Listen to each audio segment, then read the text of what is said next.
যদি মন খুলে হাসতে চান তাহলে এই ভিডিওটা শেষ পর্যন্ত দেখে যান। একটা ছাত্র স্যারকে বলল, স্যার একটা প্রশ্ন করতে পারি? তখন স্যার বলল, হ্যাঁ কর। তখন ছাত্র বলল, স্যার আপনি একটা আস্ত হাতিকে কিভাবে ফ্রিজে রাখবেন? তখন স্যার বলল, জানি না। তখন ছাত্র বলল, খুবই সহজ স্যার, আপনি আগে ফ্রিজটা খুলবেন, তারপর আস্তে করে সাবধানে হাতিটাকে ফ্রিজে ঢুকাবেন। স্যার আর একটা প্রশ্ন। তখন স্যার বলল, কি? তখন ছাত্র বলল, স্যার এবার বলেন তো আপনি একটা আস্ত গাধাকে কিভাবে ফ্রিজে রাখবেন? তখন স্যার বলল, খুবই সহজ, ফ্রিজটা খুলবো আর গাধাটাকে রেখে দিব। তখন ছাত্র বলল, হয় নাই স্যার, আগে আপনি হাতিটাকে বের করবেন, তারপর গাধাটাকে ভিতরে ঢুকাবেন।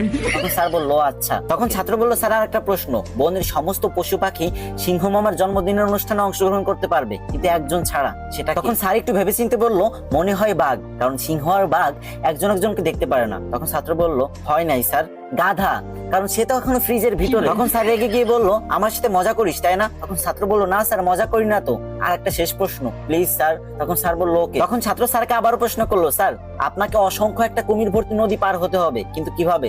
তখন স্যার বলল, এটা কোনো অবস্থাতেই সম্ভব না, তবে বড় একটা লোহার নৌকো হলে পার হওয়া যেতে পারে। তখন ছাত্র বলল, হয় নাই স্যার, আপনি খুব সহজেই সাতের নদী পার হয়ে যেতে পারেন, কারণ কুমিরগুলোতে সিংহ মামার জন্মদিনে গিয়েছে।